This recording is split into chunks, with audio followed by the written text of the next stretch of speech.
Welcome to the Franchise Woman Podcast, where passion and purpose collide, profits are made, and relationships forged.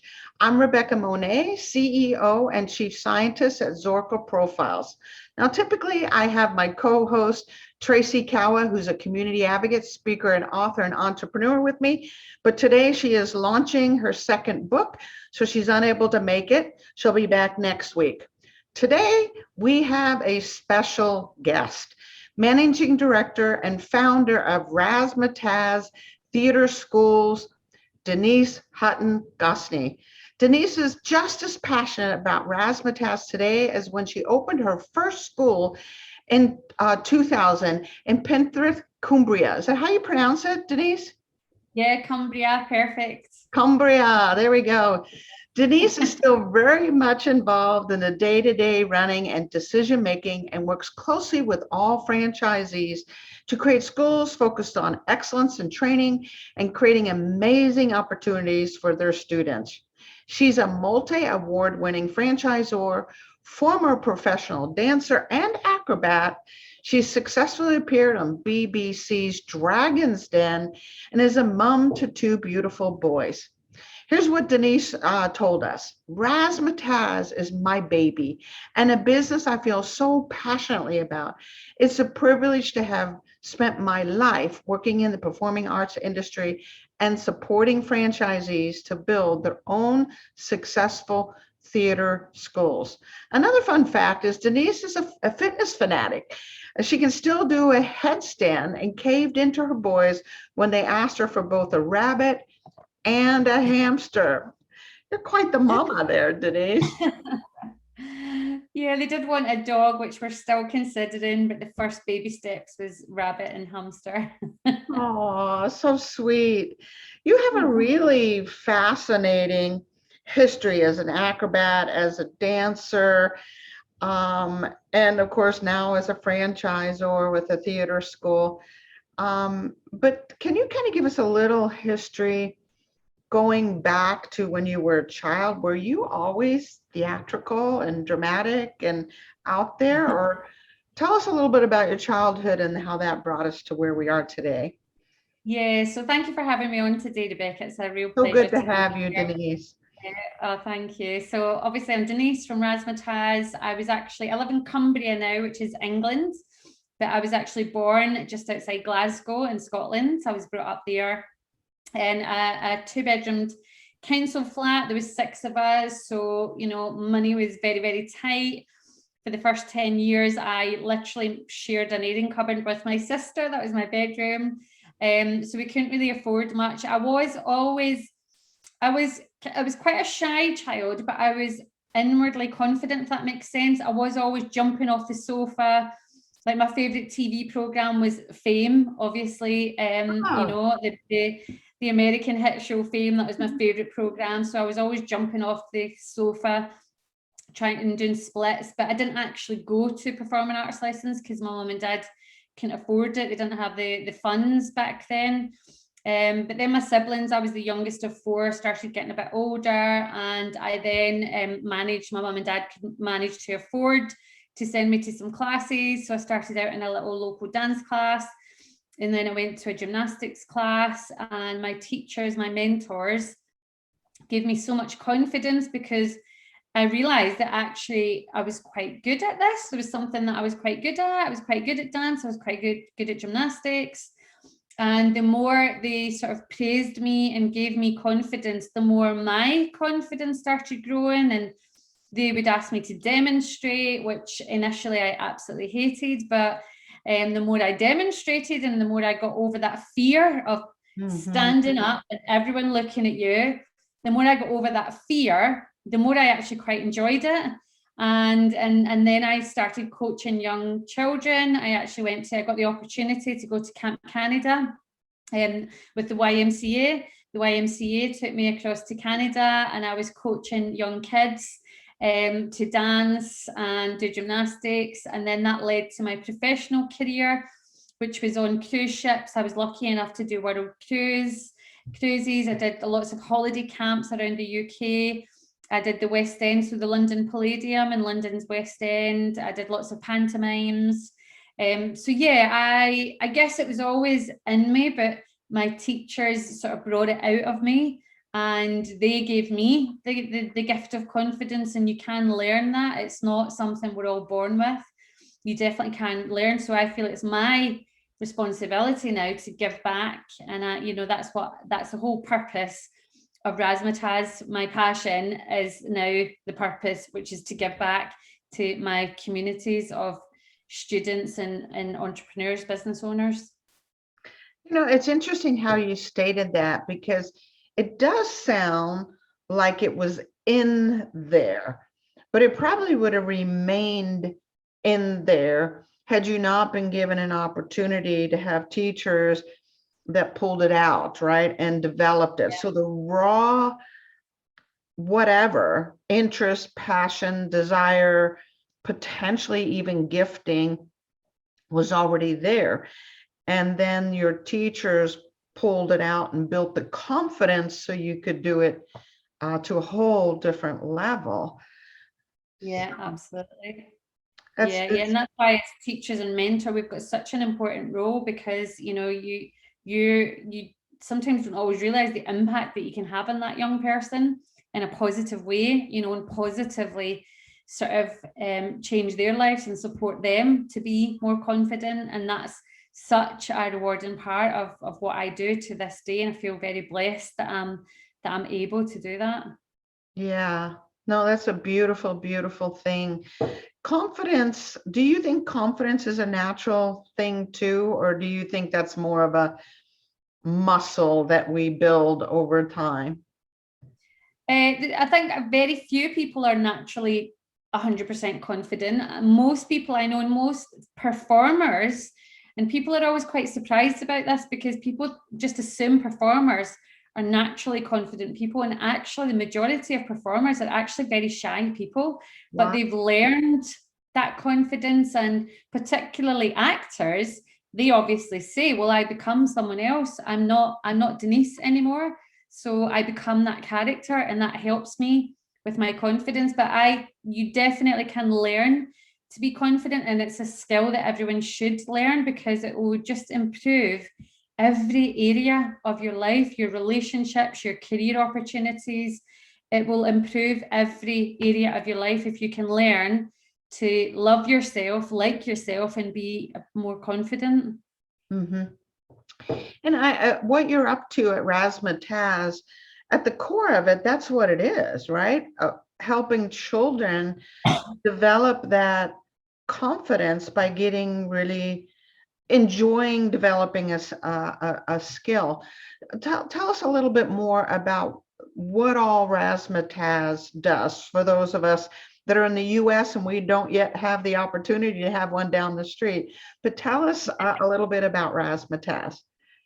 Yeah, so Razzamataz is a part-time children's theatre school. So we teach children actually from as young as babies, right up to 18 years old. And they come to us, so the main core product is a theatre school, and they come to us for dance, drama and singing. So they'll have, depending on their age, an hour of dance, an hour of drama and an hour of singing. And they'll rotate, so they'll see a different teacher. Our curriculum is very much based on musical theatre one week, or pop the following week, because that's the kind of two main genres in our industry, and it just keeps the kids really engaged with that variety. Mm-hmm. But yeah, you're right, the purpose isn't just to produce performers, it's to produce confident young people, and they will definitely learn confidence skills by taking part in performing arts and Razzamataz. But you're right, we're not in America just yet, but we hope to be in the future. Hopefully we can talk about that later, but I certainly hope, because you're doing such beautiful work in the UK and with the children. But it's interesting as you're talking about, whether it's singing or dancing or theater, and as these children's skill sets increase and their confidence increases, it has a wide effect, because confidence affects so many areas of our lives as children, and then of course as adults. So do you have any kind of stories about watching some of these kids as their skill and confidence continues to grow? Yeah, got quite a few actually. I always refer to little Daniela in Carlisle in Cumbria, where we're from, and she used to come in with her mum. Again, really quite shy, had to be sort of persuaded to come into class. And the best way to describe it is like a little blossoming flower. And every week she came in, and she was a bit like this, but every week a little bit more, a little bit more, a little bit more, a little bit more, until this beautiful flower had blossomed. And it literally took less than a year where she could recite a poem in front of a room full of adults, parents, friends, peers, family. And she was still only about 7 years old, so she was still very young, but she learned that skill actually by coming every week. And obviously the teachers mentoring her, teachers giving her confidence, and that is so rewarding to see that little girl. And that little girl is now a young adult who's actually a coach. And again, it's that giving back and that ripple effect. And she's now giving back to young people because she's coaching herself. And she's a really beautiful, confident young lady. So sweet. So sweet. I'm a behavioral scientist, and I study human performance is what I do. So I'm always fascinated, and I truly believe what you are up to. It seems like play, it seems like fun, it seems like an extracurricular something, but it has lifelong impact on that child by having them develop, the ability to communicate effectively, to look someone in the eye, to stand in front of others with confidence and poise and grace, or whatever it is. These have long-term effects on who that child becomes as time goes on. So it's not, in my opinion, it's not just an extracurricular. This is a life-changing type of thing, right? I mean, it's the discipline as well that's instilled in you as a young dancer, and gymnast. It is disciplined, and you take that discipline through your career, through your, like I still, I'm passionate about fitness today. I don't do anywhere near as much as what I used to because I'm getting a bit older, but I still part of my routine, and I'm disciplined to make it part of my routine, and I'm disciplined to get things done. And all of that is from the discipline of dance and gymnastics. You take that through to so many, and respect as well. Respecting, other people, your peers, your elders, your community, keeping that discipline and respect, I strongly believe comes through a lot of sport. And obviously it's teamwork. You've got to be you're part of a team, and you come together as a team. And all of that comes from, the basic discipline of performing arts. Yeah, so it's a combination: ability to take instruction, ability to work as a team, being self-disciplined, and that carries over to more discipline with my food choices, exercise choices, how I spend money, showing up when I promise to show up. That self-discipline is a really big success marker, as you already know, in anything, communication, team building, all of those things. And what to the child originally just appears like fun. Yeah, absolutely. It's disguised as fun, which it is. It's lots of fun. There's so many facets to that fun underneath. Yeah. So let's expound a little bit. You've hit on it a couple of times that when you were growing up and you got to different levels of proficiency, then you started to mentor and coach others. And the Razzamataz situation is similar, where the more advanced begin to help others. How is that beneficial to both parties? the mentor and the mentee, the coach and the coachee, if that's even a word. But how is that beneficial? The franchisor-franchisee relationship. Is Yeah, what you that mean? too. Yeah. Yeah, so again, obviously my giving back initially was to my students, and I became that mentor that mentored me, that gave me so much confidence. But now I'm really proud that I mentor my franchisees. So I'm the franchisor, and my franchisees are starting, often they are actually predominantly young females. I was a 27-year-old young female when I started my business, and I've now got the pleasure of mentoring them, and I get great pleasure in giving them this opportunity, opening this door, letting them know that you can do this. You are capable, you can be a business owner, you can be an entrepreneur, and it doesn't have to be me or career or family. You actually, that old saying, women can't have it all. We actually can. As long as you have a lot of self-belief, a lot of discipline, going back to the discipline, because it's not easy. No one ever said it was going to be easy. So you do need to be disciplined, but you can have a successful career, a family, and me time also. You can have that. And I take great pleasure in providing that mentorship for these young women and men as well, but providing that mentorship that we can give them really successful businesses in an industry that they love. Yeah, I like how you put it. Family, career, and me, right? Because I think as women, we think it's an either or, family or career, but the me part is equally as important. And what you're saying is, I'm sorry, yes, we can have it all. We're in a world where we can have it all. And the Razzamataz opportunity finds a way to make that all work together while you're making a difference, while you're having an impact on the lives of beautiful children who are going to turn out to be wonderful citizens, right? Yeah, absolutely. That's 100% it. It's such a flexible business where you can, and I said to you earlier, Rebecca, me should actually be up here. For a lot of people, and I think particularly women, because we tend to be the main carers at home, me is kind of down there. But why is it down there? Because you can't pour from an empty cup. How am I going to run my business if I don't look after me? How am I going to look after my two boys, one of whom has a medical condition that requires 24/7 care? How am I going to care for him if me is down here?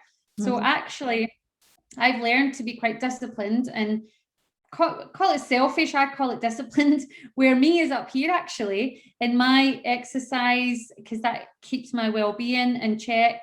My exercise comes first, and then all my meetings are around my exercise. So I prioritize that, because if that doesn't work, then my business doesn't work, then my family life doesn't work, and nothing works. So actually, it's really, really important that we all prioritize me, and it's not selfish, it's actually just disciplined, and it's sensible, to be honest. Yeah.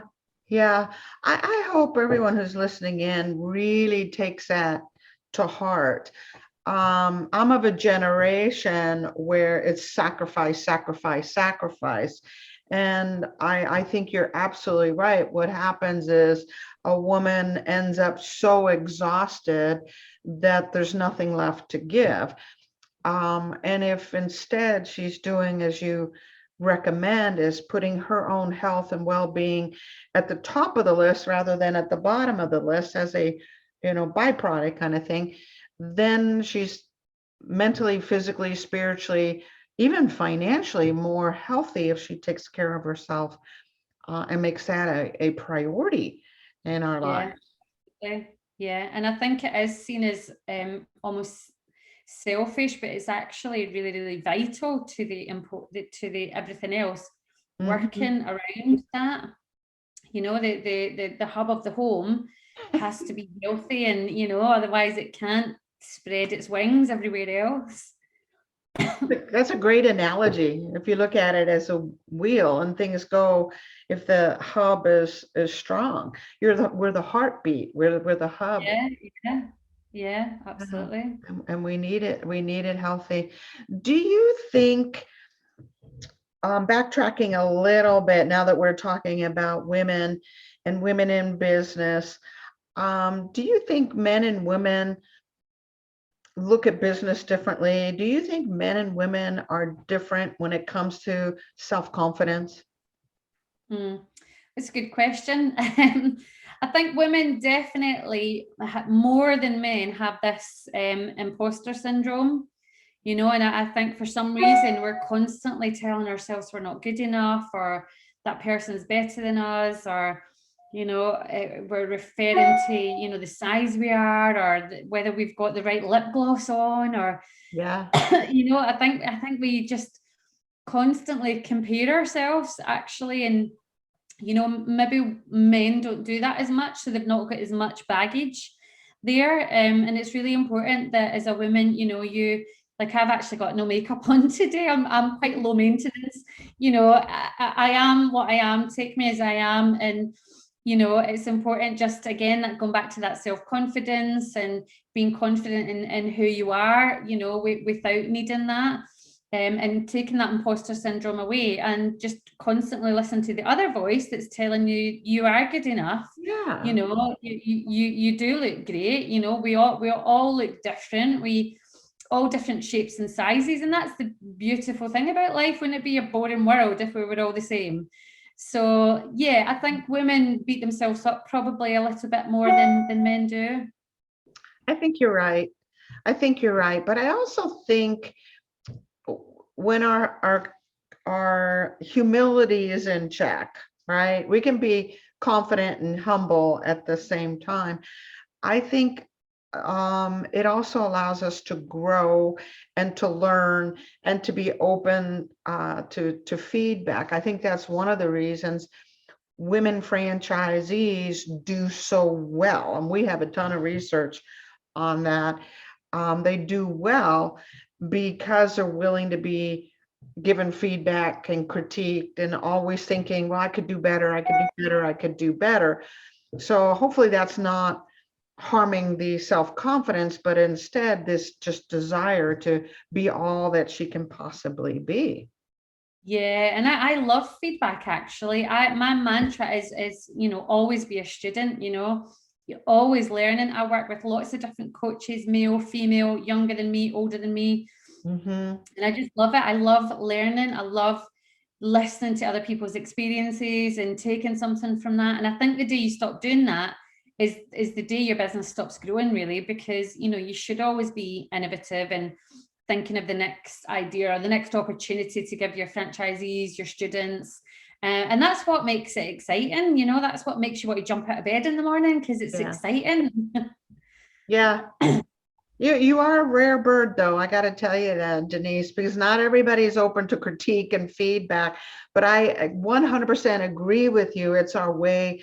If we're open to it and we're getting honest feedback, especially from those that we respect and we admire and we want to be like, if they're a few steps ahead of us, if we're able to take that kind of feedback and look within and say, hey, I could do that a little bit better, or this might be another way that this could be done, or I didn't notice that blind spot in my life, to be open. But wouldn't you agree that that alone is some self-confidence, that if I have enough confidence that I can even look at my own weaknesses and my own blind spot, to me, that's confident. It's like, okay, I'm good with you pointing out a little bit of a boo-boo in my life so I can get better.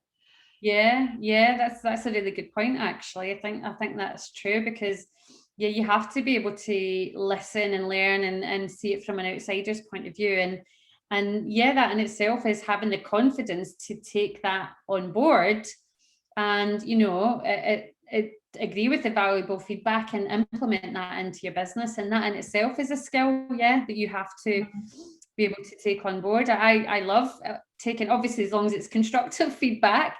I think you grow your business from feedback. And this is really cheesy and everyone says it, but surrounding yourself with great people. And that's one skill that I feel I'm quite good at. I've got an amazing team and they're all better than me. Surround yourself with really great people, loyal people. I show them loyalty and they show me it back. And you'll never go wrong if you surround yourself with great people and great team and positive people that lift you up. Yeah. Yeah. Cliche or not, it's so true, right? Yeah. It's how we learn. It's how we get stronger. We're not meant to be good at everything. We're meant to be in Exactly. relationship, Yeah. you know? Yeah. I'm happy to admit I'm not good at everything. And, and I actually say that I can't be good at everything, can I? So, I surround myself with brilliant, and I mean really brilliant people, and I've got such a wonderful team. Do you think your time as a dancer, as an acrobat, as a gymnast in theater, do you think those skills that you learned there around teamwork and personal responsibility to one another, showing up for one another, everything that you just already talked about, do you think that carries over into how you build your corporate staff and your team that you currently have? Yeah, absolutely. Because again, you can't do everything. And if you're got the mindset that you don't like delegating, or you're not good at delegating, or you don't want to share, you've got to take your team on that journey. If you don't take the team on the journey with you, then it's just I am on the journey, and what is the point in that? We need to be on the journey. Your entire team need to be on that journey with you. And it'll be a far more pleasant journey if you take them on that journey with you. It really will, and it'll be far easier. Yeah. So how do you craft that journey? Do you tell them at the beginning of the year, here's my vision for the year, here's what I'm thinking, or is it something different? How do you plan that journey and get them excited about it? Yeah, I think I'm like a typical entrepreneur where I have ideas all the Yeah, time. I'm similar. So Yeah, and you've got to try, and again, going back to the word discipline, you've got to try and discipline, right? No, that's not going to work because we don't have the time, or we don't have the resources to do it, or the manpower to do it. But that will work, and that is actually a brilliant idea. And funnily enough, we've got a meeting in London next Tuesday, and I'm bringing all my team together, and it's a collaboration of kind of everyone's ideas, and then we've streamlined it down, and we're all going to sort of thrash all the ideas, brainstorm the ideas, and then delegate the jobs out to everyone. But it's very much about collaborating. You have to listen to your team, and if you're not a good listener, that'll be a fault in like the growth of your business as well. You have to listen to your team. And I have these ideas. Some of them get chucked in the bin, but some of them the vision is, here's the vision for the year ahead. yeah. And often it's a 5-year plan, because often, you've got such big, ambitious plans that saying it's going to happen in 12 months is not realistic. So it's about having realistic goals and plans also, because you don't want to demotivate your team if you've given them a goal that's unachievable. It has to be achievable, and you have to set sort of bite-sized chunks. I like working in bite-sized chunks because I don't like getting overwhelmed either. So if I don't like getting overwhelmed, why would I overwhelm my team? It's not fair. So yeah, it's about exciting them as well. And as I say, yeah, we've got a meeting in London next week, and we've got some really exciting discussion points on the agenda. I can't wait. Too many probably still, but still really exciting. But I can see on your face and in your energy, the passion is still there. 20 some years later, still there. The creativity still there. The same desire to make a difference. And you've built this beautiful team, and you got wonderful franchisees. So let's go into the future for Razzamataz. I know you're in the UK right now. What do you see in 5 years for you, your team, and Razzamataz Theatre Schools? Yeah, so we've got really ambitious plans for the next 5 years. We want to grow our charity more. So we've got our own charity called the Future Fund. I set up that charity about 10 years ago, and it's to support students. So when they leave us at 18, we offer them grants to go into performing arts colleges and universities, to buy books, resources, because I had to drop out of college because of funding again. So We want to grow our charity because that will be our legacy that we leave behind forever, that charity. We want to grow all the opportunities for our young people. Obviously, COVID meant that every theatre shut down completely. So we've got more West End shows planned, more opportunities for them. Going back to growing the teams and taking your team on the journey, we want more of our teams and our teachers. We want to give them the opportunity, if they want to be business owners. So we've created our own training platform that's going to support them and slowly hold their hands to become an entrepreneur one day. So we want to double the network in the UK, but we do have plans to go international, and we're discussing that at the moment. Yeah, and we'd love to come to North America where you guys are. It's just about finding the right partner. Obviously, it's really important. They call franchising a business marriage, you know, and it's really important that the partner's right for our brand and our brand is right for the partner. So, you know, the due diligence is always quite a lengthy period because, you know, it is a big decision. But going international and growing the brand international is something we would absolutely love to do. And it's definitely part of our 5 to 10 year plan. I love it. Well, I can't wait. I can't wait. Hopefully, you know, that is sooner rather than later. And maybe, maybe you'll find someone through this show. That's just perfect. No, opportunity is everywhere. Right. It really is. It's funny how things have a tendency to come together when the timing is just perfect. So, to wrap this up, does someone have to have a theater or dance or singing background to be a Razzamataz franchisee? Yeah, not necessarily at all, because obviously we employ our teams, our team of teachers, so they're bringing those skill sets to you. What you do need is good people skills. So you need to be good at managing a team of people, because that will be ultimately your responsibility. Building relationships, you have to be really good at, because you'll be building relationships with your teachers, your staff, with your parents, your guardians, your carers, your students. That being a people person and working with local businesses, working with local communities, working with the charity, that is the top skill that if you want to be a successful Razzamataz franchisee, that is the top skill that we would be looking for, is that you're good at building relationships. Having that a passion and a love for the theatre or the arts is, you know, a bonus. It's a plus. And, you know, I guess anyone looking at Razzamataz, they probably do love going to the theatre. I mean, I don't know about you, but I love going to the theatre. It's just like, it's amazing.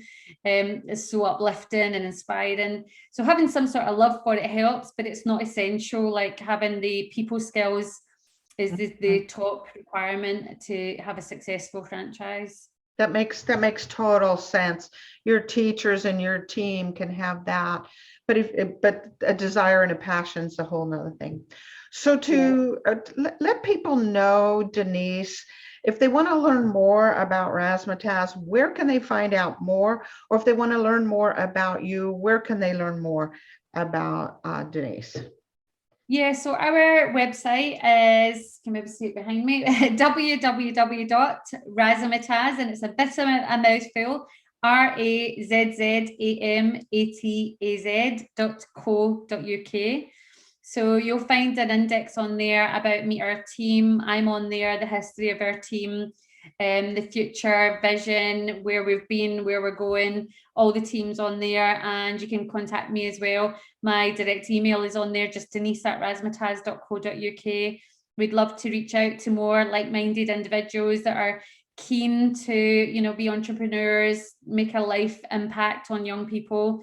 So yeah, go to our website and you can find everything, Rebecca, just razzamataz.co.uk. Perfect. Those of you that don't know what a Z is, that is a Z in North America. I remember the first time I heard it, I was actually traveling through Canada, and I thought it was the coolest way to call it, you know, kind of boring Z, you know, versus Z. Right? That's so funny. Isn't that funny? Denise, thank you so much for carving out time for us. I really, really appreciate it.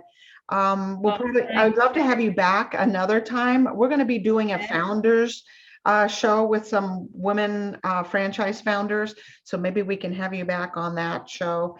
That would be lovely. Thank you so much for inviting me on, Rebecca. Thank you. Real honor. Thank you. Absolutely. And the rest of you that are listening in to the Franchise Woman podcast, where passion and purpose collide, profits are made, and relationships are forged. We thank you for joining us, and we'll see you next week on another edition.